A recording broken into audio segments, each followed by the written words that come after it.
This is AIX, your daily dose of AI news. Smart glasses have been embarrassing for 10 years. Every time a tech company puts a computer on someone's face, somehow they end up looking like a confused cyborg at an airport.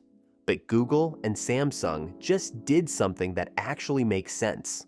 They stopped asking engineers to design fashion, and they handed the problem to people who make glasses people actually want to wear. That's why this new Gemini glasses project is different, because this time, the AI isn't the product, the look is. Gentle Monster is making one version, and it looks like something a villain would wear in a luxury sci-fi movie. Sleek black frames, sharp edges, no glowing nonsense, no please bully me headset energy, just expensive-looking glasses, with Google's AI hiding inside. Then, Warby Parker comes in from the other side with a totally different vibe. More classic, more New York coffee shop, more I read books but also know your Wi-Fi password.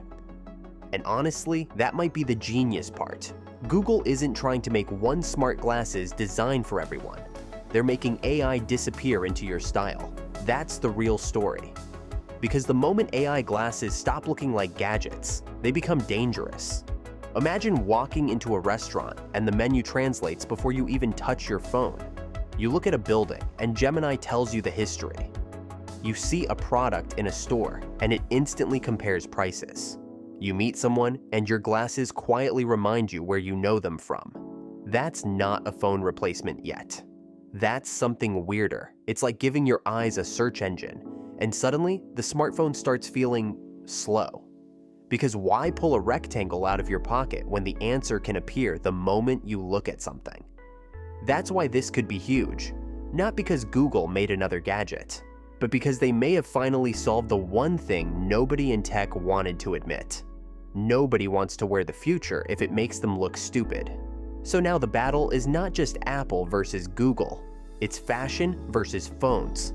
And if these glasses actually look good, your next AI device might not be in your hand, it might be sitting on your face. So which one would you wear? Gentle Monster's luxury sci-fi villain look, or Warby Parker's smart New York intellectual vibe?